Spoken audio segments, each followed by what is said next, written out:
처음 하시는 분은 좀 생소하죠?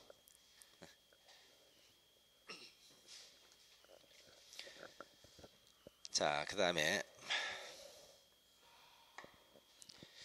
여기서 아까 우리가 행정, 이 계획, 행정계획, 이 행정계획이라는 것을 아까 좀 잠깐 말씀드렸는데, 우리 부동산 공법에서 행정계획이 차지하는 비중이 대단히 중요하다고 그랬죠. 우리 공법은 행정계획법이기 때문에 이 행정계획을 여러분이 잘 정복하시어 공법이 수월해집니다. 우리 공법에서 무려 무슨 계획에서 계획만 해서 한 20-30개 정도 계획이 나와요. 이 계획을 갖다 개별적으로 정리하면 굉장히 어렵고, 계획을 체계적으로 잘 이해하게 되면 공법이 굉장히 수월해집니다. 그래서 우선 계획을 한번 분석해 보면, 계획은 크게 우리가 수립 기간에 따라서 이렇게 세 가지로 나눠집니다. 수립 기간에 따라. 첫째는 장기계획, 두 번째는 중기계획, 세 번째는 단기계획. 장기는 통상 아까 20년 단위, 중기는 10년 단위, 단기는 5년이나 그 5년 미만의 계획은 우리가 단기계획에다 통상 이렇게 얘기합니다. 나누는 사람에 따라서 조금 다르게 나누기도 합니다. 그러나 일반적으로 여러분이 이해하기 쉽게 이렇게 보시면 좋을 거예요. 그리고 10년이나 20년 단위의 중장기 계획은 10년이나 20년 전에 수립했던 계획에 10년, 20년 지나고 난 다음에도 계속 타당하리라고 기대하기는 쉽지 않겠죠. 그래서 이런 계획들은 시간의 변화에 따라서 그때그때마다 손을 봐주고 재검토 정비를 해주지 않으면 현실과의 어떤 괴리 현상을 나타내게 됩니다. 그래서 이런 계획들 우리가 보통 재검토하고 정비한다라는 표현을 씁니다. 몇 년마다? 5년마다입니다. 그러니까 20년 단위의 장기계획이나 10년 단위의 중기계획은 보통 5년마다 재검토 정비한다. 이런 규정을 두고 있다 하는 것을 기억하셔야 됩니다. 왜 하필이면 5년이냐? 단기계획 수립 주기가 5년이죠. 또 우리 예전에는 10년이면 강산이 변한다고 했지만 요즘은 어때요? 10년도 너무 길죠. 5년이면 강산이 변합니다. 그래서 5년마다 보통 재검토 정비한다. 우리 공법에서 무슨 계획을 재검토하고 정비한다. 그러면 거의 예외 없이 5년마다 합니다. 5년마다. 이렇게 얘기하세요. 그래서 아까 우리가 국토종합계획, 광역도시계획, 도시군 기본계획, 도시군 기본계획까지 세 개 계획은 전부 다 장기계획이라고 그랬죠. 도시군 관리계획만마다 중기계획입니다. 도시군 관리계획은 중기계획, 5년, 10년 단위. 자, 이렇게 하시고요. 두 번째는 이제 우리가 여기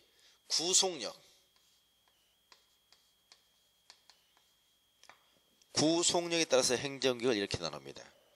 행정계획을 행정관청이 수립하게 되면 누구를 구속하느냐에 따라서 크게 우리가 여기서 자, 첫째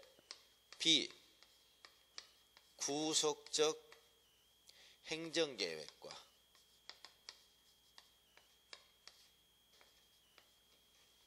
두 번째 구속적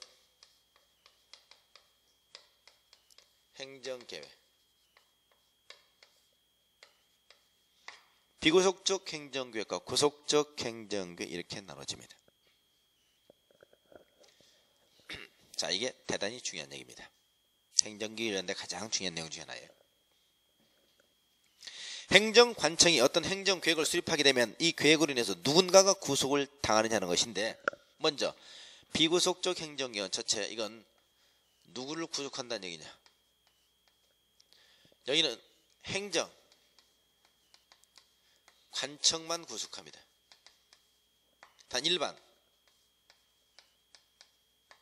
국민에 대해서는 구속력을 갖지 못합니다.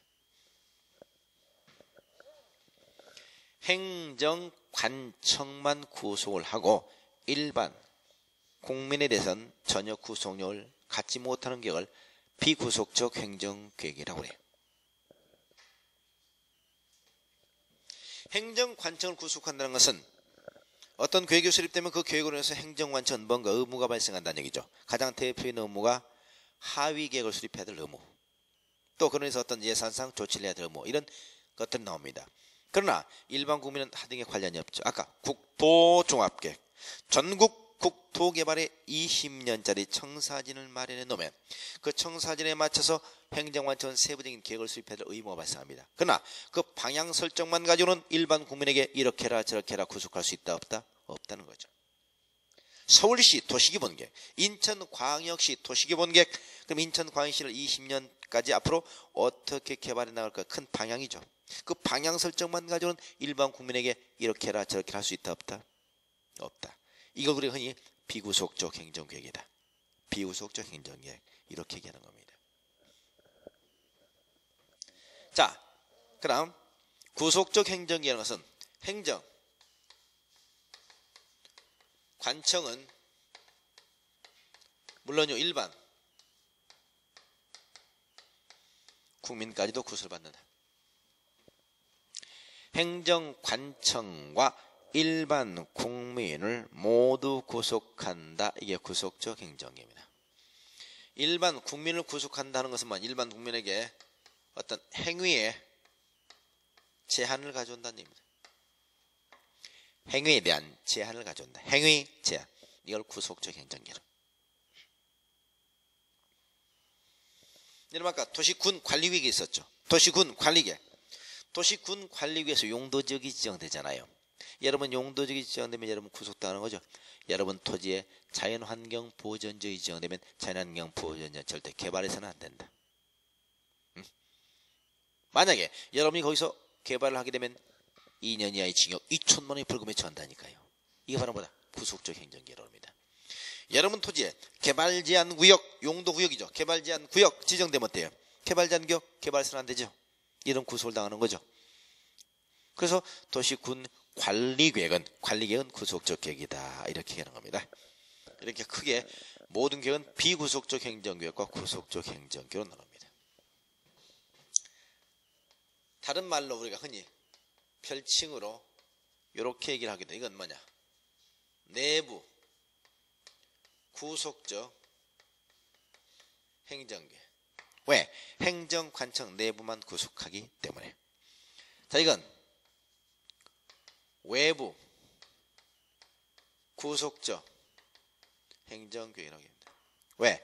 일반 국민까지 모두 구속하기 때문에. 그래서 내부 구속적 행정계획, 외부 구속적 행정계획, 내부 구속적 행정계획, 외부 구속적 행정, 이렇게 얘기합니다.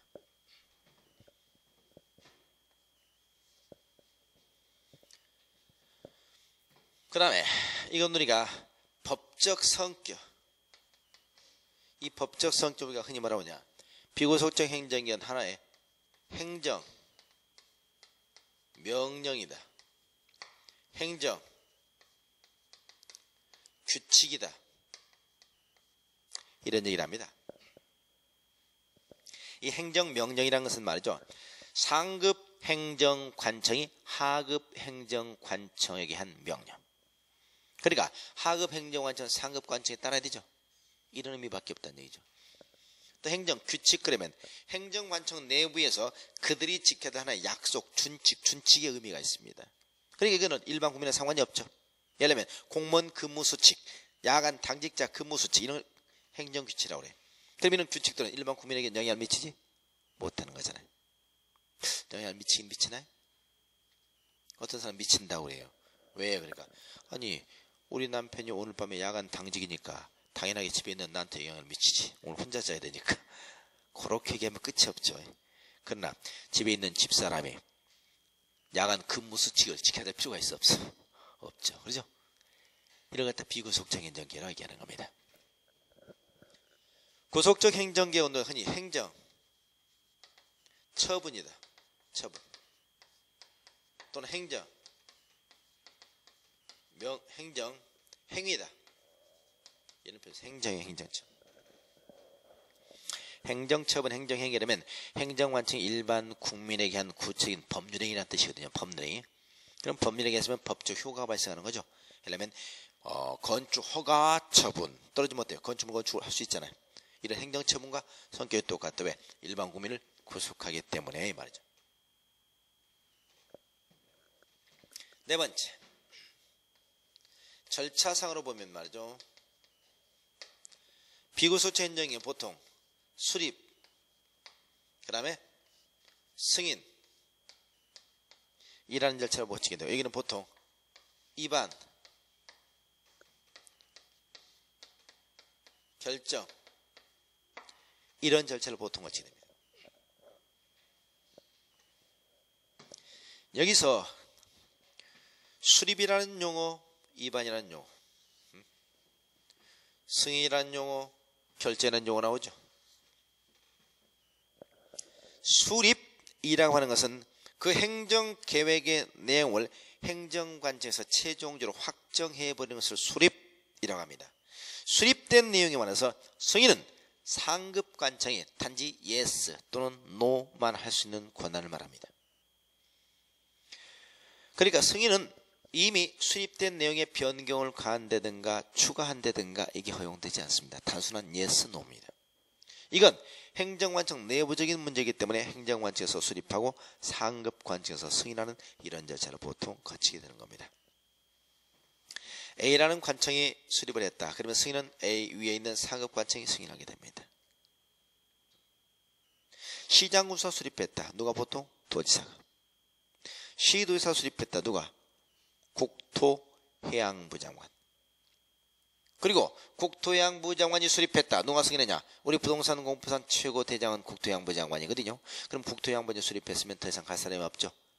대통령이나 국무총리는 우리 공법 시간에 한 번도 안 나옵니다. 굉장히 바쁘거든요. 그렇죠?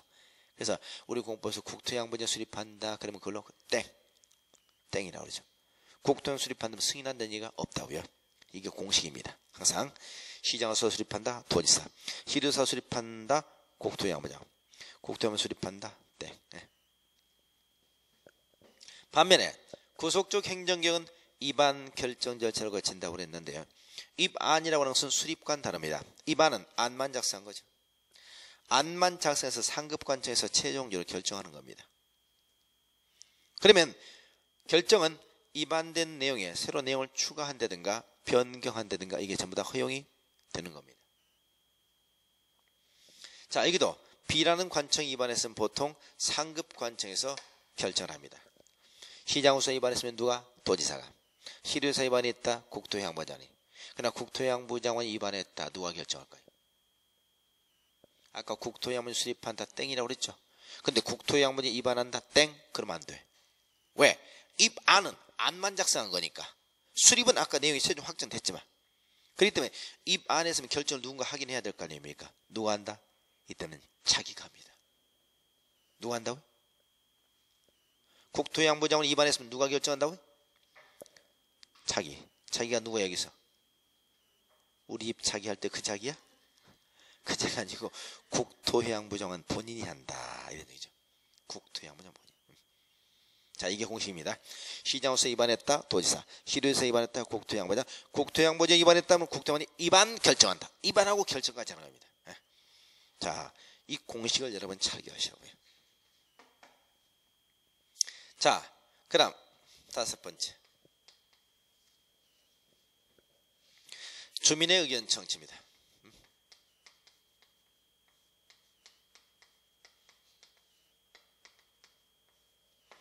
우리는 현대 행정을 가리켜서 열린 행정, 공개 행정이라는 표현을 씁니다.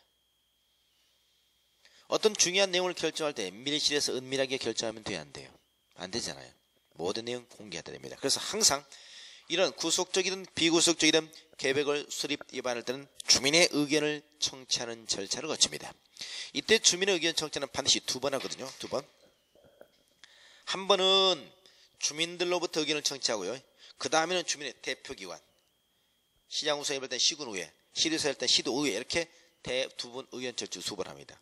그런데 여기서 주민의 의견을 청취하는 방법이 두 가지가 있습니다. 주민의 의견을 간접적으로 청취하는 방법과 직접적으로 청취하는 방법이 있습니다. 주민의견을 간접적으로 청취하는 방법을 흔히 공청회라고 그래. 그러면 공청회는 공청회를 통해서 소위 전문가들이라든가 주민들의 의견을 갖다 간접적으로 듣는 것이고, 반면에 주민의 의견을 직접 청취하는 방법을 공고열람이라고 합니다. 공고열람. 그 내용을 공고하고 주민들에게 모두 열람시켜서 주민의 의견을 들어가는 게 직접적인 의견 청취 방법입니다. 그러면 비구속적 행정교는 일반 국민을 직접 구속하진 않죠. 구속하지 않는데 주민을 직접 들을 필요가 있어 없어요? 없지. 그래서 이는 주민의 의견을 공청회, 간접으로 관한 겁니다. 간접으로.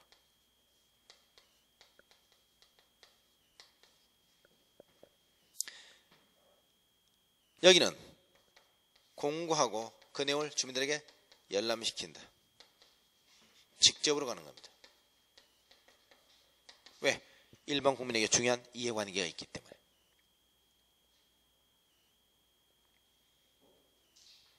이렇게 우리는 공청회를 통해서나 공고 열람을 통해서 주민을 의견을, 이거는 비구속이기 때문에 간접, 여기는 구속이기 때문에 직접입니다. 그리고 이런 과정에서 주민들이 의견을 제시하게 되면 그 제시된 의견은 반드시 이를 반영하여야 한다. 맞나요? 틀리나요? 의견을 반영해야 된다. 아니죠? 민주사회에서 다양한 의견을 표출하는 거야 자유지. 그러나 그 의견을, 표출된 의견은 모두 다 반영해야 되나요? 그건 아니잖아요. 그건 아니에요. 항상 제시된 의견은 반드시 이를 반영해야 되는 것은 아니다. 다만 그 의견이 타당하다고 인정할 때는 이를 반영하여야 한다 할 수 있다. 그 의견이 타당하다고 인정할 때는 반영하여야 한다 할 수 있다. 하여야 한답니다. 하여야 한다. 의견이 타당하다고 인정하면 반영하여야 한다. 그렇죠. 의견이 타당하지 않으면야 상관이 없겠지만 의견이 타당하다고 인정됐으면 반드시 이걸 반영을 해야죠. 타당하다고 인정할 때 이를 반영해야 한다. 네, 항상 공식입니다. 이렇게. 자, 그 다음에 6번째 우리가 소위 행정 쟁송입니다. 다시 말해서 이 계획에 대해서 잘못됐으니까 취소해달라, 변경해달라 다툴 수 있느냐, 주민들이. 비구속적 행정계 일반 국민을 구속하지 않았죠. 구속하지 않았는데 일반 국민이 취소해달라, 변경해달라 행정쟁송을 제기하면 되겠습니까? 안 되겠습니까? 안 받아주지. 네. 여러분, 인천광역시 도시기본계획, 인천광역시 도시기본계획을 오늘 인터넷 들어가면 어떻습니까? 여러분 찾아볼 수 있습니다. 그럼 인천시가 앞으로 어떻게 개발하겠다는 쭉 내용이 나올 텐데 이걸 보면서 여러분, 이거 참 기분 나쁘다. 요거 좀 취소해달라, 변경해달라, 법원에다 소송 제기하면 법원에서 받아줘, 안 받아줘? 안 받아준다고. 왜요? 너에게 뭘 구속했냐 말이지. 너한테 이래라 저래라 한 적이 있느냐? 근데 아무 상관없는 일에 왜 쓸데없이 법원에다 소송을 제기하냐? 그 시간 있으면 가서 공인 중개사 공부나 해라. 그러죠? 안 받아준다 이 말이에요. 행정쟁송의 대상이 되지 않는답니다. 반면에 이건 일반 국민에게 중대한 이해관계 있죠. 그래서 행정쟁송의 대상이 되는 겁니다. 이건 행정쟁송의 대상이 되지 않는다. 이건 행정쟁송의 대상이 된다. 자, 이 공식을 머릿속에 잘 기억해 두셔야 됩니다. 이 공식을. 우리가 앞으로 공부하다 보면 계획이 무슨 계획이 계속 이렇게 나온다고 그랬죠. 근데 계획이 나올 때마다 어떤 때는 수립한다고 했다가, 어떤 때는 위반한다고 했다가, 어떤 때는 승인, 어떤 때는 결정, 공청회, 공고회, 이걸 하나씩 머릿속에 기억하려면 머리가 아프지. 예? 한두 개도 아니고. 그러니까 어떻습니까? 짜증이 나고 어렵다는 얘기하는 겁니다. 그냥 알고 보면 이 룰을, 원칙을, 틀을 이해하고 있으면 딱딱 여기에 맞춰서 정되면 딱딱 맞아 떨어지더라 말이죠. 그러니까 방법을 알고 하는 것과 방법을 알지 못하고 무조건 머릿속에 암기하는 것은 전혀 차이가 있다는 거죠. 그래서 여러분이 이 룰을, 틀을 잘 이해하시고 앞으로 행정계획하면 이 공식을 좀 머릿속에 잘 이해하셔야 돼요. 그러면 앞으로 행정계획이 나올 때마다 종류 한번 보겠습니다. 종류. 행정계획의 종류는 비구속적 행정계획은 종합, 또 광역, 또 기본, 무슨 종합계획, 무슨 광역계획, 기본계획. 종합이나 광역은 넓다는 얘기잖아요. 기본은 기초적인 거죠. 그렇죠? 그래서 종합이나 광역이나 기본이라면 전부 다 비구속적 계획입니다. 국토 종합계획, 광역 도시계획, 도시군 기본계획, 정비 기본계획, 주택 종합계획, 이런 것들은 전부 다 비구속입니다. 그럼 이런 얘기 나오면 딱 이 공식을 그대로 적어가면 돼. 비구속. 그렇죠? 그러면 이런 것들이 들어가 있지 않으면 구속적 계획인데, 구속적 계획의 가장 대표적인 것은 바로 뭐냐? 도시 아까 군 관리계획입니다. 도시군 관리계획.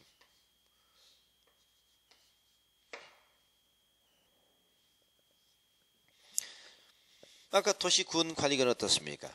자, 이건 종합이나 기본이 안 들어가 있죠. 이 내용이 가장 중요해서 용도 찍고 있지 않은 거죠. 용도 찍고 있지 않으면 여러분에게 바로 구속을 당한다고 했잖아요. 이게 구속적이에요. 그래서 도시군 기본관리는 위반하고 결정한다. 공고 열람시킨다. 행정정수의 대상이 된다. 이 공식.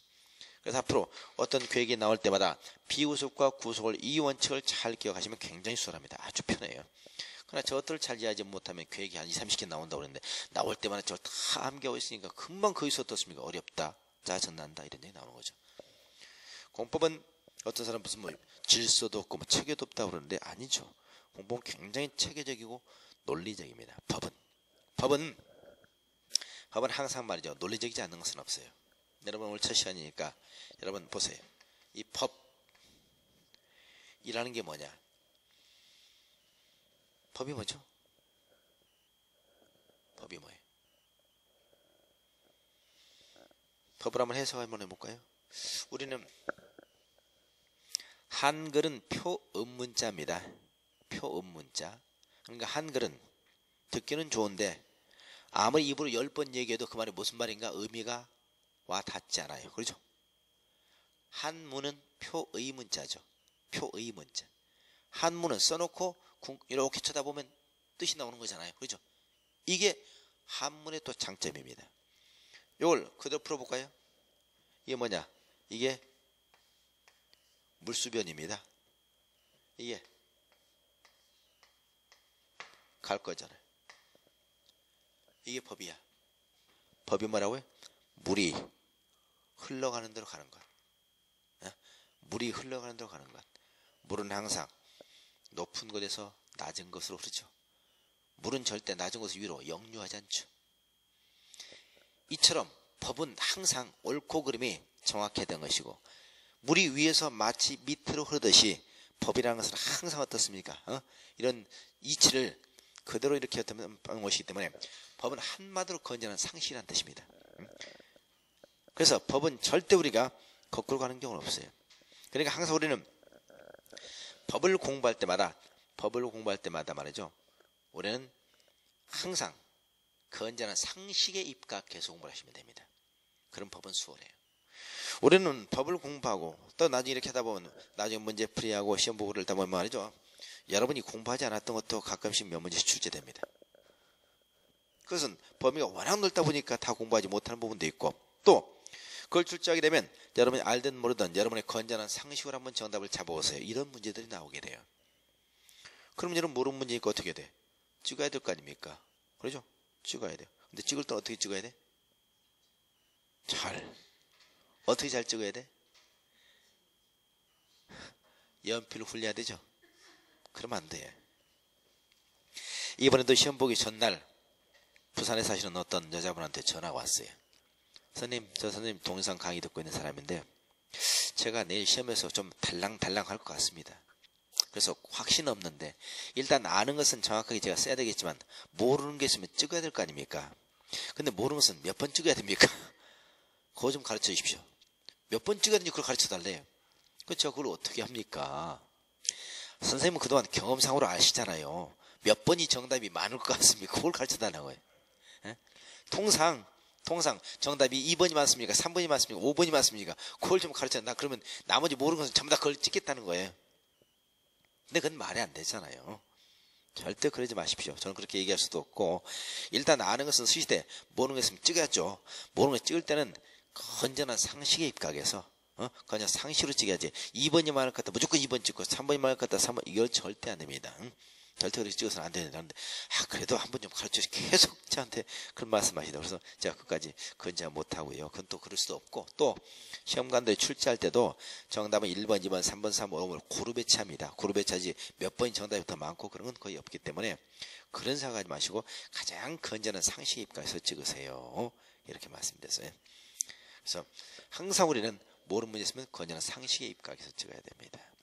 여러분 말이죠. 이번에 이제 시험 보신 분은 이번에 시험 보셨잖아요.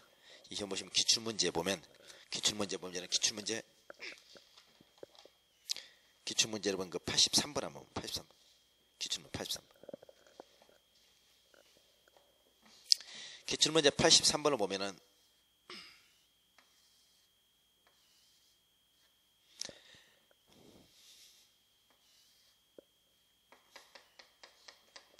이게 이제 도로고요.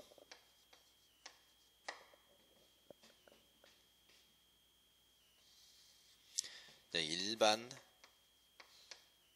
상업적입니다. 상업적이고 여기가 미관지구에 여기는 준주거지입니다. 이 면적이 얼마? 800제곱미터. 여기 얼마? 400제곱미터. 준주거지에 건폐율 얼마? 용적 얼마? 여기 건폐율, 용적. 준주거지의 건폐율 얼마라고 그랬나요? 준주거지이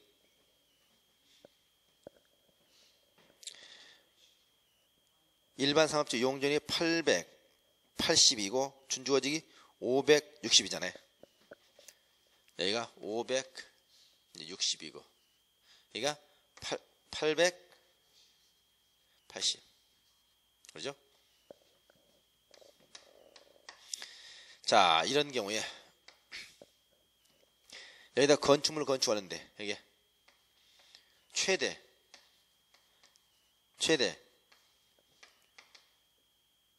뭘 물어봤어요? 최대 연면적을 물어봤습니다. 연면적 얼마냐 말이죠. 단 여기 소리가 미관지구일 때는 거기 보니까 미관지구에서는 건축물 층수가 몇 층? 5층이야. 여기 층수가 5층 이하로밖에 건축할 수 없다. 이렇게 규정을 뒀어요. 그래서 여기다 건물 하나 건축하는 최대 건축 연면적이 얼마냐 이걸 찾으라는 문제거든요. 그래서 정답은 거기 몇 번? 2번에 6,000 제곱미터. 이게 정답으로 발표를 했습니다. 근데 5번에 보면 또 3,600 제곱미터 이렇게 나와 있고, 이번에 시험 끝나고 난 다음에 이 5번 이것도 정답이 된다고 몇몇 사람들이 이제 이신청을 했고, 이게 이제 5번이 정답이 될 수 있다라고 이제 계속 주장을 하고 있는 몇몇 분들이 계세요. 근데 사실 이건 건전한 상식에 입각해서 보면 돼요. 보세요. 지금 이런 얘기죠. 자, 한 필지 대지가 두 개 용도지에 걸쳐 있습니다. 두 개 용도지에 걸쳐 있으면 어느 지역을 적용해야 되느냐? 어느 지역을 적용해야 되냐? 원래 우리가 330이 뭐 때문에 가장 큰 지역을 적용하는데, 여기가 일반 상업지역이 소위 도로변에 있는 우리가 노선 상업지라고, 노선 상업지. 노선 상업지일 땐 660을 적용해서 660보다 클 때는 각각 적용하지만 660 못 되는 지역 가장 큰 쪽으로 몰아붙입니다. 그래 이게 노선 상업지 660 못 되죠. 못 되면 전체 이 대지에다 어딜 적용해? 준주거지역을 적용하는 거예요. 준주거지역. 그럼 전체에서 준주거지역 적용. 준주거지역에다가 얼마까지 건축? 연면적 물어봤죠. 그럼 연면적은 자 준주거지역이 얼마입니까? 전체 우리가 여기서 준주거지역이 그러면 전체 1200제곱미터 1200제곱미터 곱하기 준주거지 용적률 얼마예요? 500이죠. 500이니까 5를 곱하면 됩니다. 그럼 연면적 얼마예요? 6000제곱미터. 이렇게 나오는 거예요. 이게 정답이에요. 근데 3600을 주장하는 사람들은 조금 깊게 생각한다 생각을 했어요. 어떻게 생각했냐? 자, 지금 건물이 여기가 미관지구다. 미관지구인데 우리 건축법에 보면 미관지구에 걸쳐서 건축물을 건축하게 되면 대지와 건축물 전부 다 미관지구 적용해야 됩니다. 건물이 조금이라도 미관지구에 걸치기만 하면 대지와 건축물 전부 다 미관지구 적용해야 된다고요.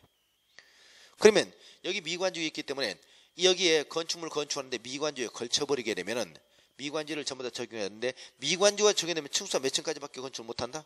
5층까지밖에 건축을 못한다는 얘기잖아요. 그러면 여기서 우리가 자 전체 대지면적이 얼마예요? 대지면적이 두 번째는 1200제곱미터인데 1200제곱미터인데 여기서 우리가 여기에 얼마까지 건축 건폐율 건폐율을 만면까 준주거지기 60이죠. 60이니까 60이면 여기다 0.6을 곱하면 720제곱미터 건축면적이 여기다 건축할수 있는 건축면적이 720까지 나옵니다. 근데 5층까지 건축할 수 있다. 그렇죠? 그럼 5를 곱해주면 얼마예요? 5, 20, 5층 35 그럼 얼마예요? 3600제곱미터까지밖에 건축할 수 없다. 지금 이런 얘기예요. 두 번째는 왜? 건물이 미관지에 걸치면은 전체 다 미관지를 적용하니까 건축물 5층을 넘지 못한다. 5층을 넘지 못하니까 결국 건축 면적을 720을 잡았을 때 5층이면 3600까지 건축을 못한다. 그러니까 정답이 이것이 돼야 된다라고 이렇게 주장하고 있다고요. 근데 이게 상식적으로 말이 안 돼. 아까 그냥 상식으로 생각해 보세요. 이 대지에다가 건축물을 최대 얼마까지 건축할 수 있냐고 물어봤어요. 최대 얼마까지. 그렇죠? 그러면 두 가지 방법이 있다는 얘기죠. 보세요. 자, 미관주에 걸쳐 있는데 여기가 미관주잖아요. 여기 미관주고요. 그럼 여러분 같으면 미관주에 안 걸치게 건축물을 건축하면 될 거 아니에요. 미관주에 안 걸쳐. 그럼 여기 얼마? 이렇게. 전체 대지가 800제곱미터이고 건폐율 60이니까 얼마? 720제곱미터까지 건축 면적이 가능하죠. 그리고 또 1을 올리는 거죠. 1을 올려. 1을 올려서 최대 연면적 얼마까지 건축할 수 있어? 6층까지 건축할 수 있다고요. 그럼 이게 700, 한 8층 정도 나오겠죠. 8층. 그러니까 8층까지 건축 6000제곱미터 건축할 수 있는 거 하나, 이게 하나 있고, 다른 사람 주장대로 한다면 또 어떤, 여기다 걸쳐서 건축한다든지 이렇게, 이런 식으로 미관지 걸쳐서. 건축 몇 층까지밖에 건축해서 5층까지밖에 건축 못하죠. 누가 근데 이렇게 건축하냐 말이야. 아니, 여기다 안 걸치고 건축하면 6층까지 건축할 수 있는데, 누가 지금 정신 나간 사람이 여기다 미관지 걸치겠어요. 그렇죠? 안 걸치면 6층까지 건축할 수 있는데, 그러니까 이렇게 건축하면 3600이 가능하고 이렇게 건축하면 6000이 가능하는데 최대 얼마까지 건축할 수 있느냐라고 물었어요. 당연하게 뭐로? 6000으로 가야지. 이 사람이 덜 떨어진 사람이 정상적인 사람이? 미관주 안 걸치고 내가 건축을 6000까지 할 수 있는데 누가 여기다 걸쳐 3600 건축하냐 이 말이죠. 그러니까 정답은 두 개가 돼야 된다. 여기다 이렇게 하면 이렇게 되고 여기다 하면 이렇게 되고 그러니까 정답이 두 개가 되는데 그 정신 나간 사람이지. 얼마까지 내가 건축자라면 나는 여기 걸치지 않고도 6층까지 건축할 수 있는데 최대 건축 연면적이 얼마냐면 당연히 6층으로 가야지. 무슨 3층이고 그러죠. 이건 그냥 상식을 무시해버리는 거잖아. 그렇죠? 그러니까 항상 우리가 상식을 무시하고 일반적으로 좀 더 깊이 생각한다고 미관지에 걸치면 이렇게 된다고 생각했는데 왜 미관지에 걸치 안 걸치고 여기다 건축할 수 있는데 그래서 당연하게 정답 몇 번? 6층이 나야 되는 거예요. 그래서 이번 시험 끝나고 결국 뭐 이신청한 뭐 몇몇 교수들이 그래서 이제 이걸 다 제시했는데 보면 바로 그 상식 무시한 분들이 이제 저는 몇몇 주장을 하니까 또 학생 입장에서 또 거기 현혹돼가지고 되는가 보다고 뭔가 되지도 않을 것을 또 정상적이 아지지 않은 것을 자꾸 얘기해가지고 상대방한테 뭔가 어떤 기대감을 갖게 만드는 것도 이것도 사실상 지식 있는 사람들 해서는 안 될 일이에요. 가급적이면 또 출제자 입장에서 정답을 잡아줘야 되고 저는 그 현혹적인 얘기를 하면 안 된다 말이죠. 그래서 일반 항상 상식에 입각해서 기억을 하는 점입니다. 상식. 자, 그래서 비구설적 행정기와 구설적 행정기와 좀 잘 기억하셔야 되겠습니다. 그 다음에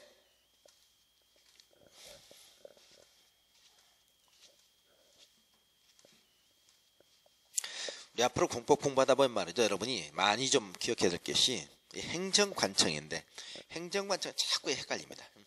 행정관청. 우리나라는 말이죠.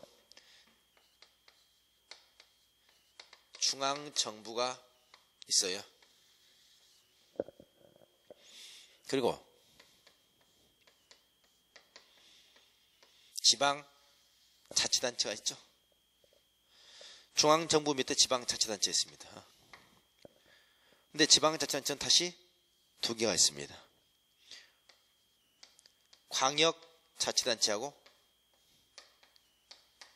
기초자치단체가 있는 거예요. 그러면 앞으로 광역자치단체 뭐냐? 자, 특별시가 있습니다. 그럼 뭐야? 광역시가 있습니다. 그 다음에 특별자치시가 있고요. 그죠? 도가 있습니다.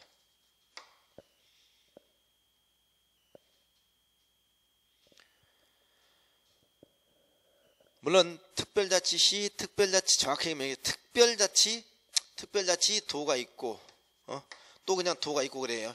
전부 다 같은. 그다음에 그러니까 특별시, 광역시가 하나 있고요. 특별자치시, 특별자치 도가 있고 일반 도가 있고 그래요. 자, 그러면 기초자치단체는 뭐냐? 기초자치단체는 여기서 누가 시, 군, 구가 있습니다. 시군, 구. 자, 여기서 구는 어디서 나오는 거냐? 여기서 나오는 겁니다. 다시 말해서 구도 두 개가 있어요. 구도, 그러니까 구청장도 자치단체랑 쓴 그 수장을 우리 손으로 직접 선출했어야 자치단체야. 그러면 구청장도 특별시나 광역시의 구청장 우리가 직선입니다. 그러나 수원시 팔달구, 성남시 분당구 이런 구들은 직선이 아닙니다. 네? 이런 구청장들은 물시장이야, 물시장. 그래서 자치단체장이 아니라고. 그러니까 항상 여기서 구할 때 있어 구청장 그러면 이제 여기서 보세요. 지방자치단체 장이라는 표현 쓰냐? 장하면 여기서 특별시장, 광역시장, 특별자치시장, 도지사. 그 다음에 기존 시장, 군수, 구청장, 시장수, 구청장 이렇게 하는 거죠. 이때 구청장 항상 특별시, 광역시에 있는 구청장을 말합니다. 이 사람은 자치단체장이에요. 그 다음에 시군. 시와 군은 시군은 어디서 나오는 거죠? 이건? 시군은 여기 도에서 나오는 겁니다. 도에서. 그러니까 도 밑에 시군이 있는 거예요.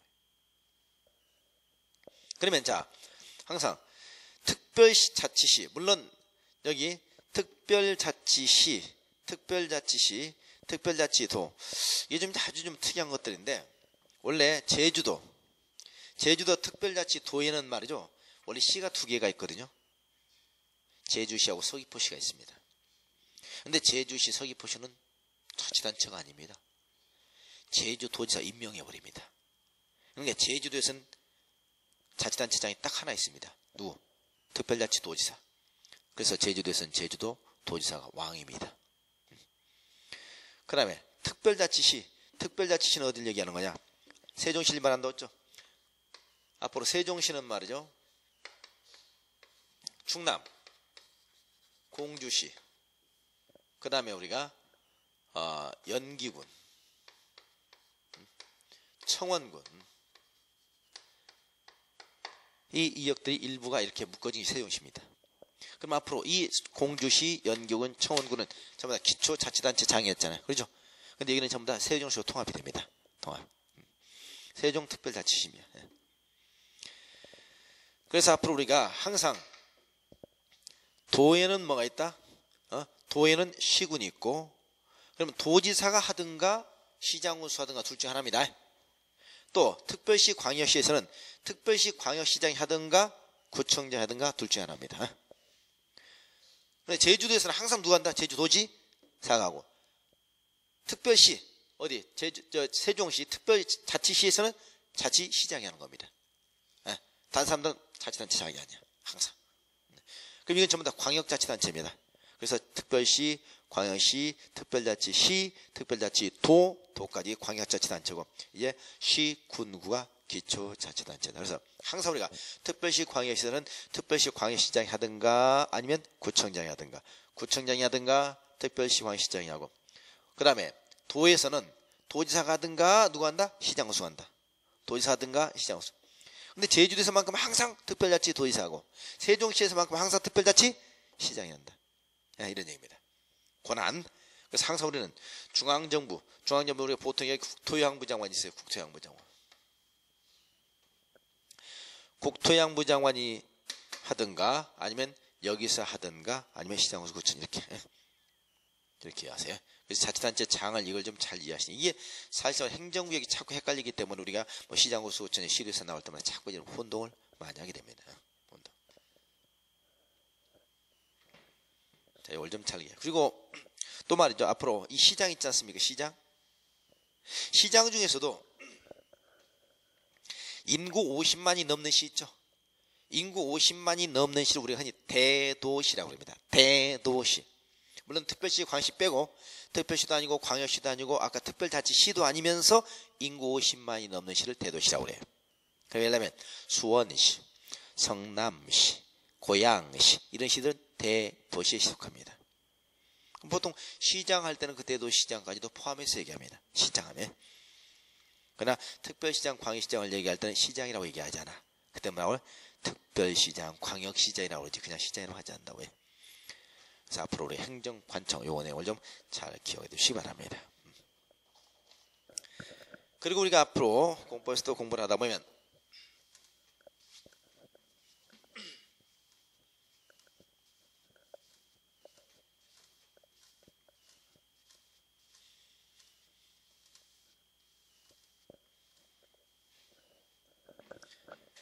여기서 말이죠.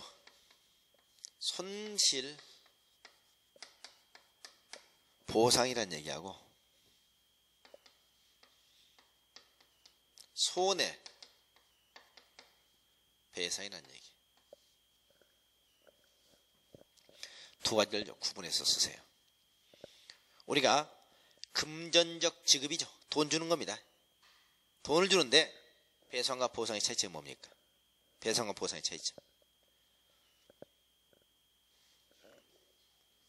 배상은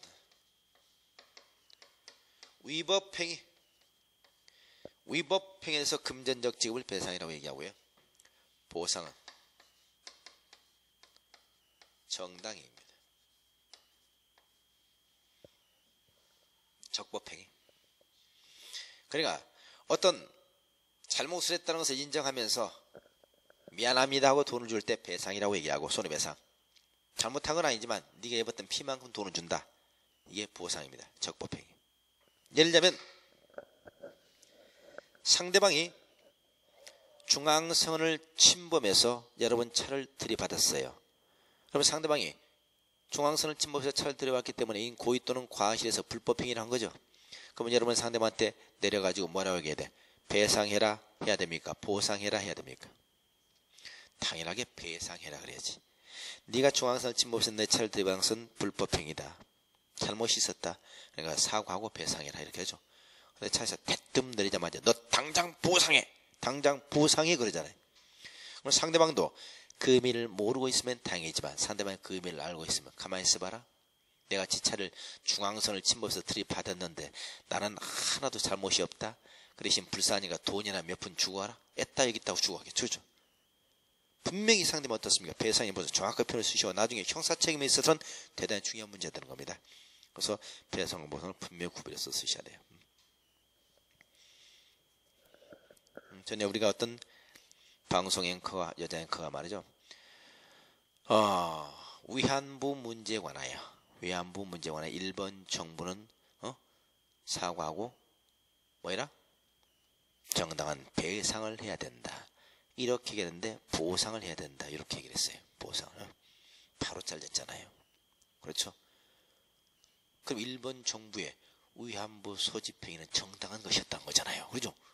크게 하지 않습니까? 그러니까 일본 정부는 사과하고 손해를 배상해야 된다. 이렇게 얘기했는데 보상을 해야 된다. 그럼 일본 정부가 정당한 것이고, 그렇죠? 위안부들이 잘못했다 이런 얘기잖아요. 그래서 어떻습니까? 바로 잘 됐던 사람. 말 한마디가 대단히 중요합니다. 그래서 잘 구별해서 쓰셔야 돼요. 물론 공법과는 관련이 없으면 여러분 또 흔히 우리가 이 고소라고 하는 표현하고 이 고발이라는 표현도 좀 구별해서 쓰시는 게 좋습니다. 고소나 고발은 상대방의 형사처벌을 요구하는 행위입니다. 근데 어떻게 달라요? 고소는 피해자가 직접 하는 것이고 이건 제3자가 하는 것을 고발하고 합니다. 다시 말해서 친구하고 싸워서 열심히 싸웠는데 끝끝내 잘못 싸워가지고 이빨이 한 3대 정도 나갔다. 그럼 맞은 친구가 뭐라고 해야 돼? 너 당장 고소해버릴 거야 그래야 돼. 고발해버릴 거야 그래야 돼. 고소할 거야 그래야 되죠. 근데 실컷 맞고 이빨 3개 나고 난 다음에 이놈의 자식 고발해버릴 거야 고발해버릴 거야 그랬잖아요. 그럼 상대가 뭐라고? 이런 무식한 하고 몇 대 더 때려버린다 이 말이지. 네. 집에 와가지고 아버지한테 나 몇 대 맞았습니다. 그러니까 아버지가 걱정하지 마라 내가 고소하고 올 테니까 그러면 돼? 고소하고 올 테니까 그러면 안 되죠. 내가 고발하고 올 테니까 걱정하지 마라 이렇게 하죠. 그래서 고소와 고발은 누가 하느냐? 당사자는 것이냐 제3자는 것이냐. 그래서 이렇게 차이가 납니다. 이런 용어 정의들 좀 잘 좀 기억하시기 바랍니다. 자, 오늘 첫 시간이기 때문에 이 정도 하도록 하죠. 이 정도. 그래서 기출문제를 풀어드는 것보다는 기본적인 내용들 첫 시간에 그렇게 좀 설명드렸습니다. 나중에 공법을 공부하면서 오늘 공부했던 내용들이 굉장히 중요한 내용이고 여러분이 많은 도움이 되실 거예요. 정규 수업 시간은 다룰 수 없는 내용들이고 그래서 한번 쭉 집에서 짚어보시고 그렇게 하시기 바랍니다.